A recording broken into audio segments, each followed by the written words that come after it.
오늘은 8월 마지막 주일을 우리가 함께 맞았습니다. 지난 한 주간 동안 여러분 평안히 잘 보내셨습니까? 오늘도 복되고 귀한 주일, 주 앞에 나오신 여러분들에게 우리 주님의 은혜와 평강이 가득하기를 축복합니다. 8월 마지막 주간 우리는 남은 5일 동안 예레미야 애가의 말씀을 함께 읽습니다. 예레미야 애가는 5장으로 구성이 되어 있고요. 예레미야 선지서의 속편과도 같다, 이렇게 볼 수 있겠습니다. 시기적으로는 예루살렘의 패망 직후에 패망을 슬퍼하며 기록한 말씀이 되고요. 이 내용을 우리가 보면 느끼겠지만 이 패망을 당한 그 참상, 또 그로 인한 고통, 또 영적인 깊은 고뇌, 그리고 탄식, 하나님의 의로우심, 또 그 가운데 나타나신 하나님의 변함없는 사랑인 인자, 이것이 이 애가 속에 잘 담겨 있음을 우리가 볼 수 있겠습니다. 이 성경이 오늘 우리에게 주는 의미가 무엇이 있을까? 우리가 함께 생각을 해보면, 죄로 인해서 함께 아파하고 또 고통을 당하고 또 어려움을 처하게 될 때에 우리가 언제든지 이런 말씀을 읽으면서 함께 공감할 수 있겠다. 우리가 이런 걸 느낄 수가 있겠고요. 또 이러한 어려움으로부터 우리가 어떻게 벗어나는가 하는 것을 잘 보여주는 말씀이 된다 하는 겁니다.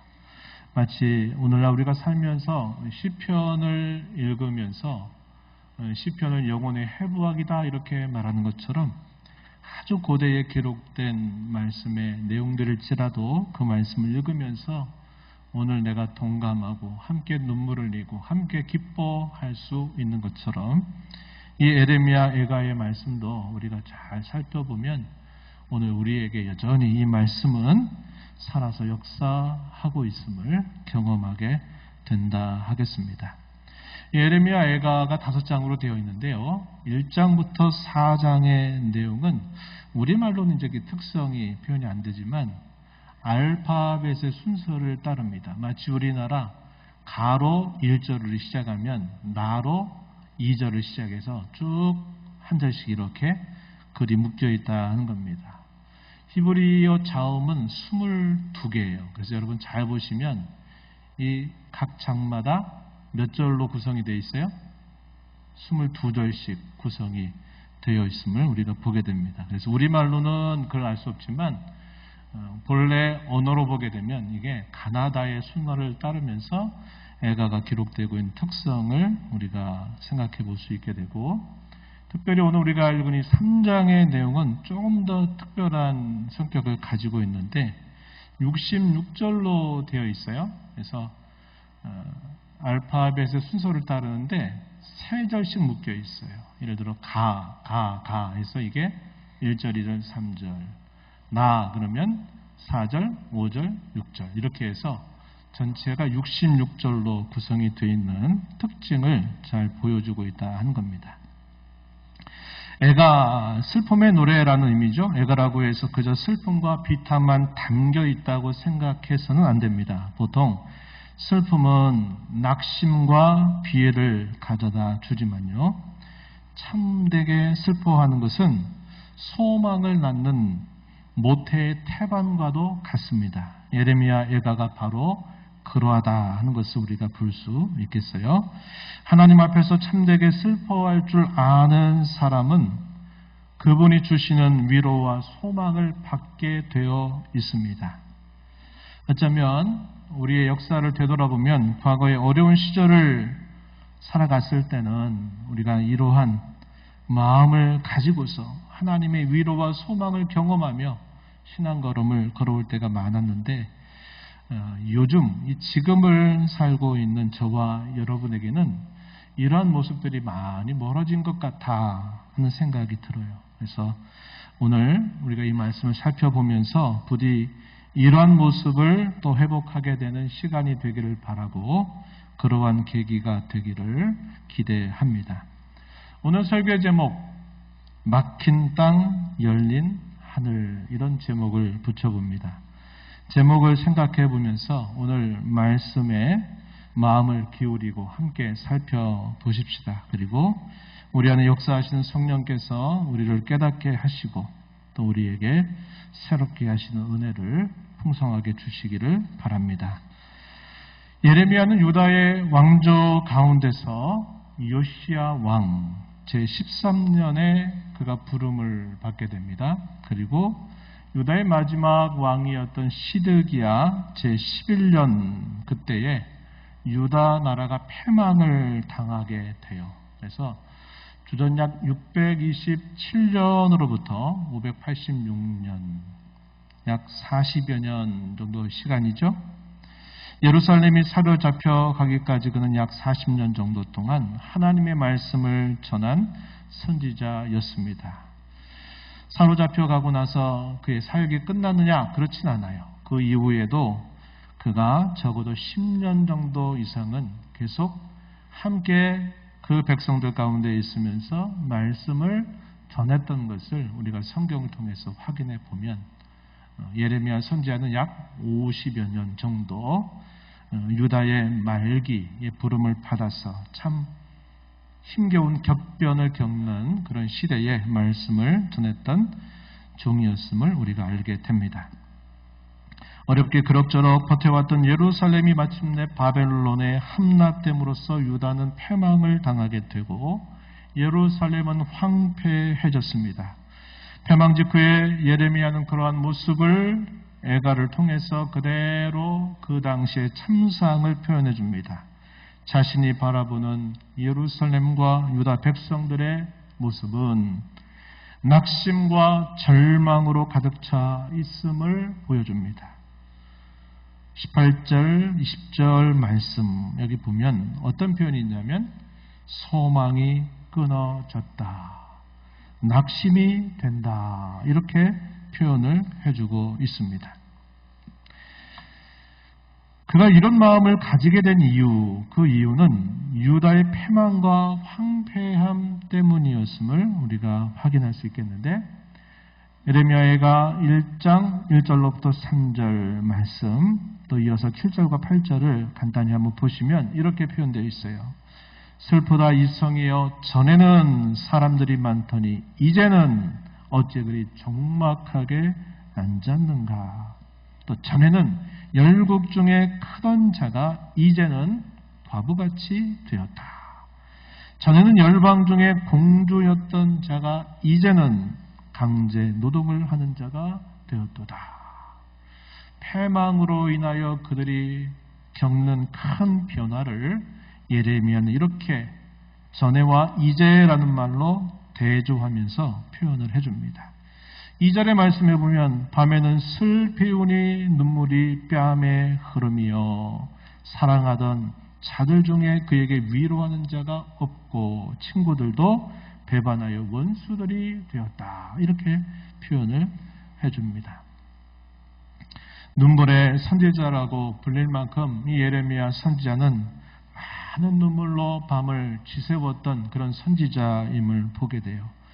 자신의 슬픔, 자신의 고통 때문에가 아니라 하나님의 백성이었던 그 유다 민족과 그 백성들이 하나님 앞에 죄를 범하고 그 죄로 인하여 겪는 많은 고통들을 그는 눈물로 밤을 새우면서 많이 울면서 호소하고 기도했던 것을 우리는 알고 있습니다. 3절에 보면은 유다는 환난과 많은 고난 가운데서 사로잡혀 갔도다. 열국 가운데 거주하면서 쉴 곳을 얻지 못했다. 이렇게 표현을 해줍니다. 이것이 유다가 패망하게 되면서 겪는 역사적인 큰 고통임을 표현해 주고 있어요.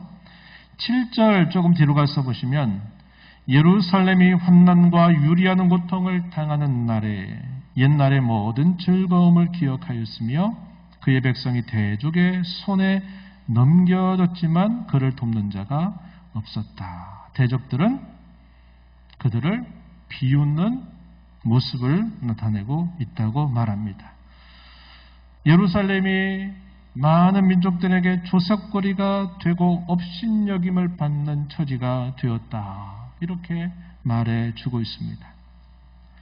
이것이 패망으로 인하여 겪는 역사의 아픔, 참상으로 우리가 볼 수 있겠고, 그러나 그것뿐만이 아니었습니다. 더 큰 고뇌가 무엇이었느냐? 그것은 종교적인 참상이었다는 것을 우리는 주목하게 됩니다. 예레미야가 2장 6절, 7절 말씀을 한번 보시면은 이렇게 예레미야가 말합니다. 주께서 그의 초막을 뭘 말할까요? 성전을 이렇게 표현한 겁니다. 동산처럼 헐어버리시며 그의 절기를 폐하셨도다. 여호와께서 시온에서 절기와 안식일을 잊어버리게 하시며 그가 진노하사 왕과 제사장을 멸시하셨도다. 자기 제단을 버리시고 자기 성소를 미워하셨다. 원수들의 손에 넘기셨다. 그들이 여호와의 전에서 마치 절길난 기뻐 절기의 날에 기뻐 소리치며 말하는 것처럼 이 이방 족속들이 여호와의 전에서 그렇게 기뻐 날뛰고 있다. 이렇게 말해 주는 겁니다. 이방 족속에 의해서 성전은 파괴되었고 성전 안에 있는 모든 기물들은 바벨론으로 옮겨지면서 더 이상 그들이 제사를 드리지 못하게 되었다고 말합니다.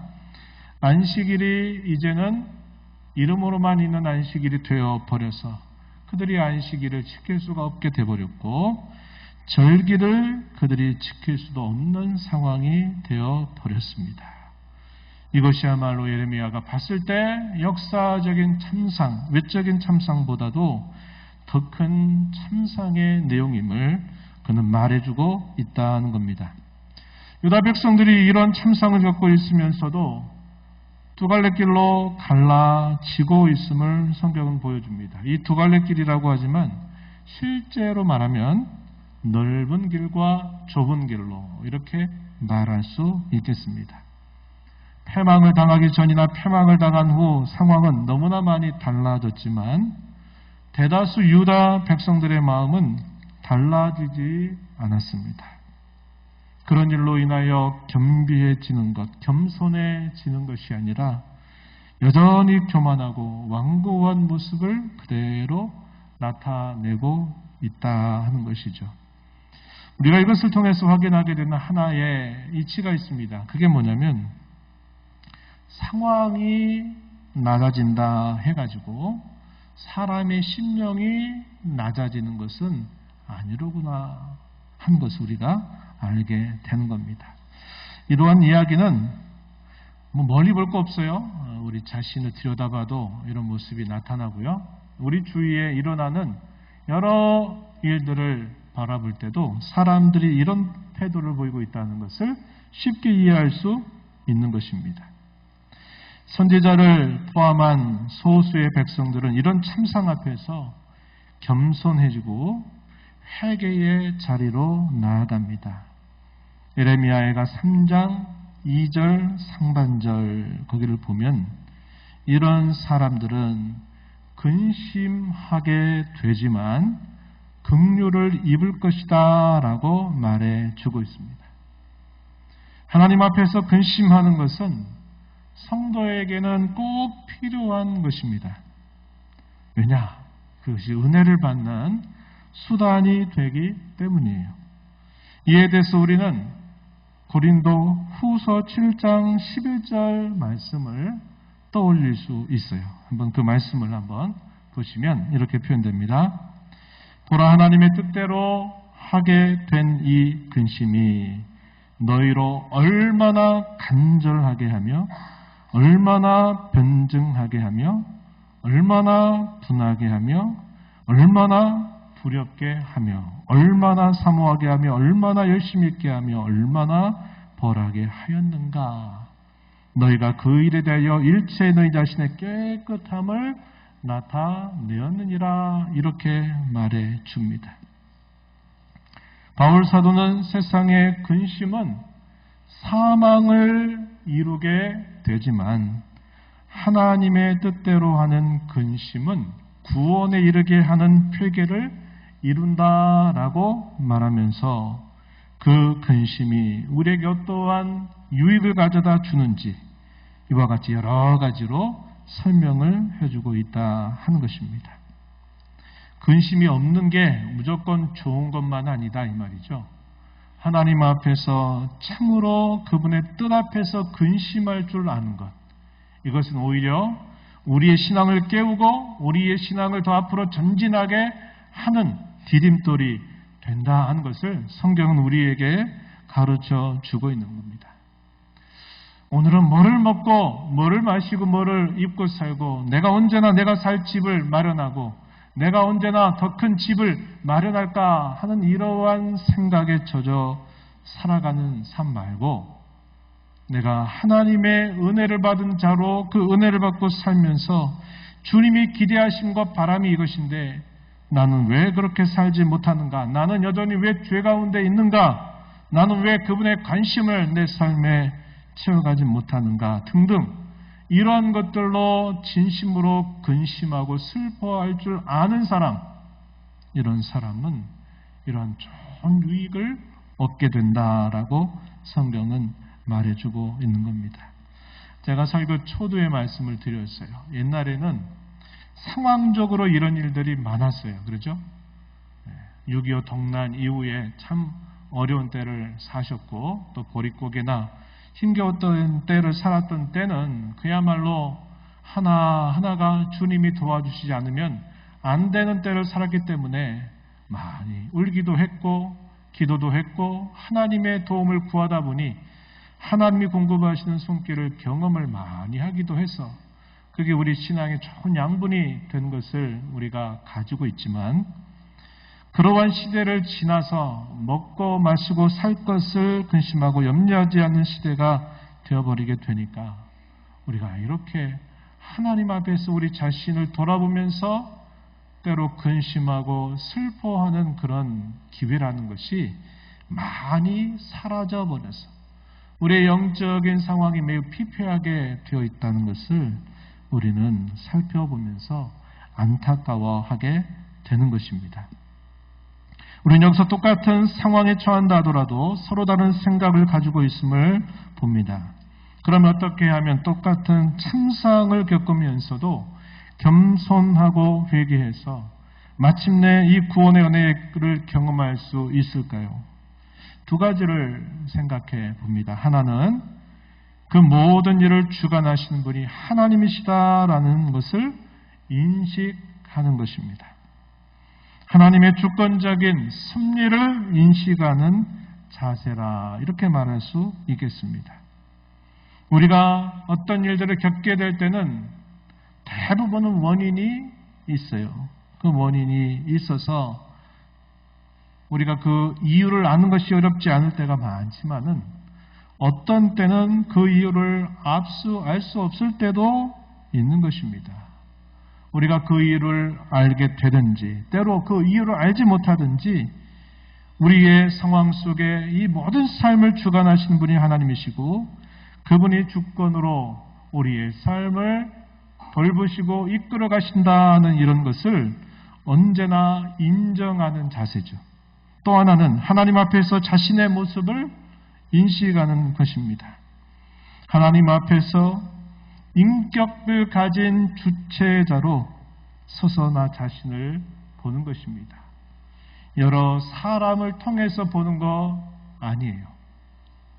나를 어디에 숨겨둬서 나를 숨겨두고 다른 어떤 중간 매개물들을 통해서 내가 하나님을 대하는 방식이 아니라 내가 진정한 인격자이신 하나님 앞에서 인격자로 내가 주님 앞에 서 있다는 사실을 인식하는 것, 이게 참 중요하다 하는 것입니다.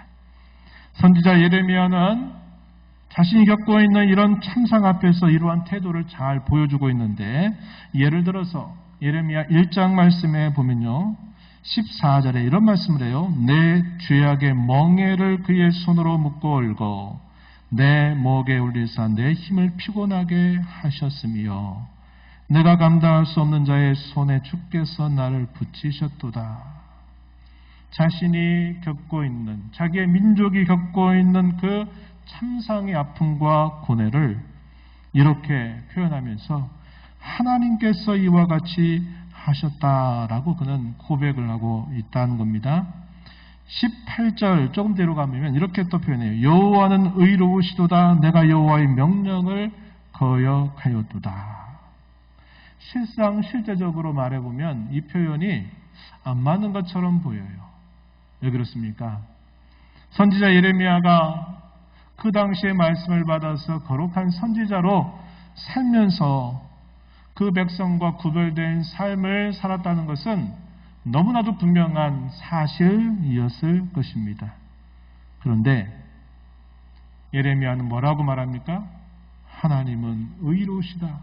마땅히 하신 일을 하신 일이고 이것은 당연한 일이다라고 말하면서 그 이유는 내가 여호와의 명령을 거역하였기 때문이다라고 이렇게 말하는 겁니다.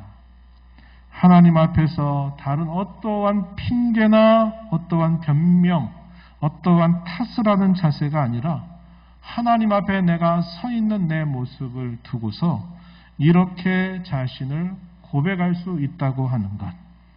이런 것들이 똑같은 역사적인 고통과 아픔을 겪고 있는 중에도 대다수의 유다 백성들이 생각하는 것과 선지자 예레미야와 또 그를 비롯한 소수의 사람들이 생각하는 분명한 차이를 보여주고 있다 하는 겁니다.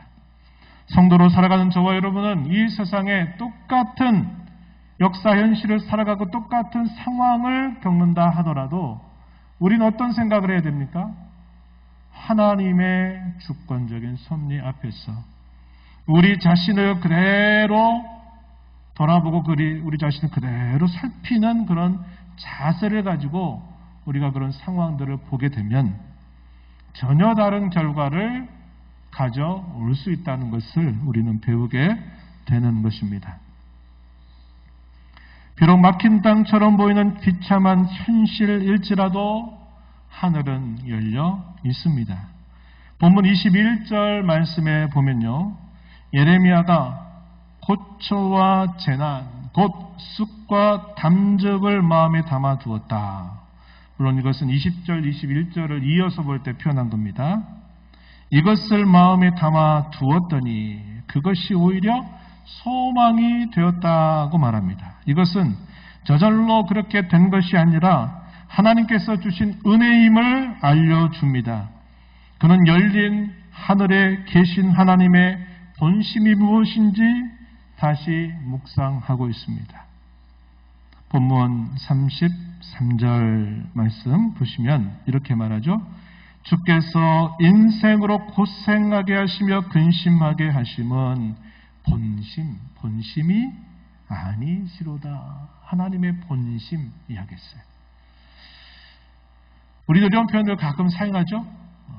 도대체 내 말을 제대로 이해하지 못하고 소통이 되지 않을 때 내가 말하고자 하는 건 그게 아닌데 왜 그렇게 생각하냐고 안타깝게 이야기할 때가 있는 거죠. 하나님이 나타내시는 여러 모습들 가운데 하나님이 때로는 이렇게 저렇게 하나님이 그분의 모습을 나타내지만 하나님의 본심은 이것이다 라고 예레미야는 고백을 하는 겁니다. 인생으로 고생하게 하시고 근심하게 하시는 것은 그분의 본심이 아니시다. 이렇게 말해줘요. 31절 가서 보면 이렇게 말합니다. 주께서 영원하도록 버리지 아니하실 것이다. 이렇게 말합니다. 22절 앞에 가서 뒷부분에 보시면 우리는 진멸되지 아니할 것입니다. 이렇게 고백하고 있는 겁니다. 하나님이 자기 백성들 향해서 가지시는 그분의 본심은 이와 같다라고 예레미야는 깊이 고뇌의 현장 속에서 참상 속에서 묵상하고 그것을 되뇌고 있는 것이에요. 하나님의 본심이 그러한 이유가 무엇일까요? 그것은 하나님의 변치 않는 속성 때문입니다. 그분의 인자하심과 그분의 긍휼, 그분의 성실하심과 그분의 선하심이 제시되고 있습니다. 예레미야 애가 가운데 유명한 구절이죠. 한번 살펴볼까요? 3장 32절 말씀에 보면은 이렇게 말합니다. 그가 비록 근심하게 하시나 그의 풍부한 인자심에 따라 긍휼히 여기실 것임이라. 이렇게 말합니다. 풍부한 인자하심, 그걸 따라 긍휼을 베풀어 주신다. 이렇게 말했어요. 인자하심, 우리가 많이 들어본 표현이죠.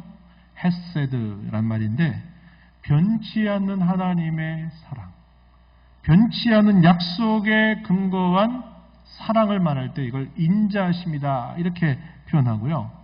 긍휼 여긴다는 것 우리 많이 이해하고 있는 표현인데, 자격이 없는 자에게, 그렇게 될 만한 자격이 없는 자에게 하나님이 호의를 베푼다 할 때 이것을 긍휼이라고 하는 말을 사용하고 있는 겁니다. 우리로서는 그럴 만한 자격이 없고 우리로서는 그것을 요구할 만한 권리가 없지만 하나님의 변치 않는 그분의 사랑 때문에 그 사랑이 근거가 돼서 받을 수 없는 자에게 베풀어 주시는 긍휼이 여전히 우리 가운데 있다. 이것을 말해주고 있는 표현이죠. 3장 22절 23절 말씀 한번 여러분 보실까요? 우리 함께 읽어볼까요? 이렇게 말합니다. 여호와의 인자와 긍휼이 무궁하심으로 우리가 진멸되지 아니함이니이다. 이것들이 아침마다 새로우니 주의 성실하심이 크시도소이다. 이렇게 말합니다. 대단히 유명한 구절이에요. 에가에서 인자와 긍휼이 무궁하심으로 끝이 없으심으로 우리는 진멸되지 않을 것입니다. 이것들이 아침마다 새로우니 주의 성실하심이 크십니다. 라고 말하는 것입니다. 시편 30편에 보면 그런 표현이 있죠. 주의 노여움은 잠깐이요 은총은 평생이로다. 저녁에는 울음이 깃들일지라도 아침에는 기쁨을 주시리로다. 이렇게 고백하는 것은 성도가 평생을 살아오면서 그가 하나님께로부터 받는 그 은혜가 무엇인가를 오랜 경험을 통해서 고백하고 깨우쳐주는 말씀이 되는 것입니다. 예레미야 3장 25절 말씀해 보면 기다리는 자들에게나 구하는 영혼들에게 여호와는 선하시다. 이렇게 말합니다. 여호와의 선하심, 그분의 성실하심, 그분의 인자와 그분의 긍휼하심, 이것이 언제나 변치 아니하기 때문에 하나님이 자기 백성들을 향하신 그 본심은 항상 변함이 없고 이와 같다라고 가르쳐 주고 있는 것입니다. 이제 예레미야는 꽉 막혀 있는 땅의 현실에서 열린 하늘을 보며 우리의 마음과 손을 아울러 하늘에 계신 하나님께 들자라고 촉구하고 있습니다. 41절입니다. 여호와의 보좌 앞으로 나아가서 기도를 드리자고 촉구하는 것입니다.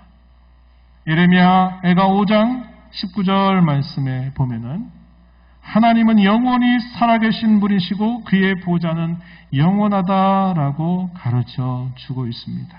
한번 보실까요? 이렇게 표현했어요. 그리고 신약 성경으로 가면요, 이 표현에 대한 아주 선명한 설명을 덧붙여주는 구절이 등장하는데 히브리서 4장 16절 말씀에 보면은 이렇게 말합니다. 그러므로 우리는 긍휼하심을 받고 때를 따라 돕는 은혜를 얻기 위하여 은혜의 보좌 앞에 담대히 나아갈 것이니라. 이렇게 말합니다.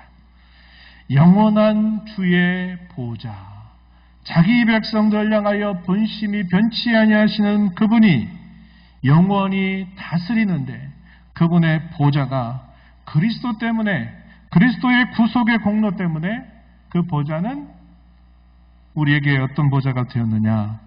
은혜를 요구할 수 있는 보좌, 은혜를 구할 수 있는 보좌가 되었다 하는 것입니다. 이것이 그리스도께서 우리에게 가져다 주신 놀라운 은혜임을 우리는 잘 알고 있는 것입니다. 하늘의 하나님께 마음을 두고 손을 아울러서 손을 들자라고 촉구하는 이 선지자는 하나님의 이 보호자야말로 우리가 하나님께로부터 은총을 언제든지 구할 수 있고 받을 수 있는 그러한 것이고, 이것은 언제나 항상 영원히 있는 것이기 때문에 그러함을 우리에게 가르쳐 주고 있는 것입니다. 그러면 하나님께서는 어떻게 해주시겠습니까? 하나님은 기도를 들으시고 구원의 은혜를 베풀어 주신다 하는 것입니다. 예레미야가 3장 57절 58절 말씀에 보면은 이렇게 말합니다. 내가 주께 아뢰날에 주께서 내게 가까이하여 이르시되 두려워하지 말라 하셨나이다. 주여 주께서 내 심령의 원통함을 풀어주셨고 내 생명을 속량하셨나이다. 하나님께서 지나간 세월 동안에 하나님이 기도할 때마다 가까이 찾아오셔서 두려워하지 말라고 말씀하셨으며 자신을 속량하셔서 구원의 은혜를 베풀어 주셨던 것을 말해주고 있는 겁니다. 우린 지금까지 막힌 땅에서 열린 하늘에 계신 하나님을 바라보고 기도함으로 낙심과 절망이 소망으로 바뀌게 되는 과정을 함께 살펴보았습니다. 이것은 오늘 저와 여러분에게도 그대로 적용이 되는 말씀임을 늘 기억하면서 살아가십시다. 세 가지로 정리해서 여러분과 나누고자 하는 첫 번째는 고통과 고뇌, 슬픔과 탄식을 마음에 잘 담아두는 자세를 갖자 하는 것입니다. 이 말을 오해하지 말았으면 좋겠어요. 잘못 담아두게 되면 이게 우리를 어디로 끌고 갈까요? 사망의 문턱으로 우리를 끌고 가겠지만 이것을 우리가 잘 담아두면 이것이 오히려 우리에게 큰 유익이 된다 하는 겁니다. 우리가 읽었던 말씀 중에 21절 말씀에서 이렇게 말하죠. 이것을 내가 내 마음에 담아 두었더니 그것이 오히려 나의 소망이 되었습니다. 이렇게 예레미야는 고백을 하고 있는 거예요. 잘 담아두는 자세가 무엇일까요? 저는 두 가지를 여러분들에게 소개해요. 하나는 뭐냐면 되새기는 일과 성찰하는 일을 잘 하는 것입니다. 또 하나는 원망과 불평을 제거하는 것입니다. 되새기고 성찰하는 것인데 3장 40절 말씀에서 예레미야는 이렇게 촉구합니다. 우리가 스스로 우리의 행위들을 조사하고 여호와께로 돌아가자. 우리의 행위들을 조사한다. 이런 말 썼어요. 되새겨보는 겁니다. 깊이 그런 일들을 되새겨보면서 그것을 하나님 앞에 성찰하는 것을 우리에게 가르쳐주는 표현이고요. 또한 원망과 불평을 제거하는 것이 필요한데 3장 37절 이하의 말씀을 한번 보시면은 이렇게 예레미야가 고백합니다. 주의 명령이 아니면 누가 이것을 능히 말하여 이루게 할 수 있으랴. 화와 복이 지존자의 입으로부터 나오지 아니하느냐? 살아있는 사람은 자기 죄들 때문에 벌을 받나니 어찌 원망하랴. 이렇게 반문하고 있는 겁니다. 선지자가 보여준 태도가 뭘까요? 이러한 모든 일들이 일어나는 것은 하나님 탓이 아니라 우리 탓이고 내 탓이다라고 고백하고 있는 겁니다.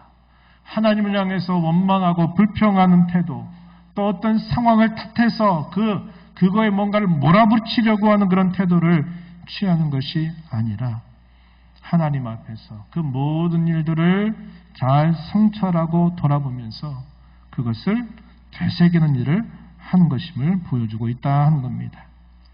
우리가 참되게 잘 슬퍼하고 이것을 담아두려고 하면요. 무엇보다 저와 여러분의 마음이 가난해야 돼요. 그런 사람은 어떻게 될까요? 가난하면 애통하게 돼요. 진정으로 슬퍼하게 되는 겁니다. 그럼 그런 애통하는 자에게는 뭐가 주어져요? 위로가 주어지죠. 제가 지금 어디 말씀하고 있는지 여러분 떠오르실 거예요. 어디 얘기하고 있는 겁니까? 팔복 가운데 제가 첫 번째, 두 번째를 여러분들에게 전해드리는 거예요. 심령이 가난한 자는 복이 있나니 천국이 그들의 것이며, 애통하는 자는 복이 있나니 그들이 위로를 받을 것이며, 이렇게 말했어요. 심령이 가난하지 않고는 참된 애통을 가질 수가 없어요. 원통해서 분이 나서 슬퍼하고 괴로워할 수는 있을지 모르지만, 심령이 가난하지 않고는 하나님 앞에서 참으로 애통할 수는 없게 됨을 성경은 우리에게 가르쳐 주고 있는 것입니다. 두 번째는 여호와를 바라보는 것입니다. 도울림이 없는 인생을 바라보거나 그저 상황이 변하기만을 기다리는 자세를 버려야 합니다. 그리고 우리는 하나님을 바라보아야 한다는 것입니다.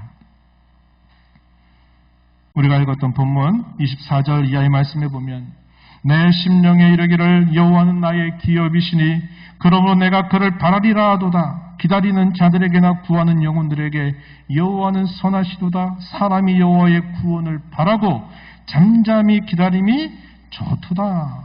이렇게 우리를 깨우쳐 주고 있는 것입니다. 마지막으로 언제까지 그렇게 해야 할까요? 여호와께서 돌아보실 때까지 그렇게 할 것을 우리에게 가르쳐 주고 있습니다. 3장 50절 말씀해 보면요, 이렇게 말해요. 여호와께서 하늘에서 살피시고 돌아보실 때까지니라, 이렇게 말하는 겁니다. 한두 번 하나님 앞에 간절하게 기도했는데, 기도했더니 하나님이 들어주지 않더라, 이렇게 여기고서는 하던 일들을 그만두고 멈추고 포기하는 일, 그렇게 하면 안 된다, 이 말입니다. 하나님께서 우리를 끝까지 살피시고 돌보아 주실 것 때까지 우리는 하나님을 바라보고 그분께 구하고 우리의 마음을 하나님께로 향하는 자세를 언제나 잊지 말아야 된다고 성경 우리에게 가르쳐 주고 있습니다. 말씀을 맺습니다. 오늘 제목을 여러분 늘 생각하십시오. 막힌 땅, 그러나 하늘은 열려 있다는 거예요. 땅이 막히게 되면 우리는 더욱 열린 하늘을 쳐다보면서 살아가야 한다는 겁니다. 예레미야 선지자는 역사적인 그 참상, 종교적인 참상, 그 고통스러운 고뇌, 번민, 그 괴로움 속에서 그는 하나님을 향해 바라보면서 그것이 오히려 우리에게 소망이 된다고 말해주고 있듯, 오늘 우리가 살아가는 삶 속에서 우리가 겪는, 우리가 맞닥뜨리는 그 모든 현실이 꽉 막혀 있다, 이렇게 생각이 될 때 우리는 열려있는 하늘에 계신 하나님, 언제나 본심이 변함이 없으신 그 하나님, 인자와 긍휼이 무궁하시고 성실하시고 선하신 그 하나님을 향하여 우리의 마음을 두고 우리의 손을 들고서 그분께 구하고 또 그분을 찾는 신앙의 걸음을 걸어가야만 한다는 겁니다. 이러한 말씀을 마음에 새긴 자로 남은 생에 힘써 살아가는 저와 여러분 되기를 축복합니다. 하나님 아버지 감사합니다. 오늘도 저희들을 사랑하셔서 이 귀한 예배 자리로 저희를 인도하시고 오늘도 저희가 주시는 주의 말씀을 통해서 예레미야 선지자가 자신의 시대에 겪는 그 역사적인 고통과 고뇌와 아픔 속에서 낙담이 되고 절망감이 드리워져 있을 때 그는 하나님을 바라봄으로 그것이 오히려 소망이 된다고 그는 고백하고 오늘을 사는 저희들을 깨우쳐 줍니다. 막힌 땅, 열린 하늘이라고 하는 이 말씀의 교훈들을 마음에 새긴 자로 평생토록 우리는 하나님을 바라보고 하나님의 그 성실하심과 속성들을 언제나 묵상하고 하나님께 구하는 그 일들을 포기하지 않으며 체념하지 않으며 멈춰서지 않는 그런 신실한 신앙의 걸음을 걸어가게 해 주옵소서. 예수님 이름으로 기도하옵나이다. 아멘.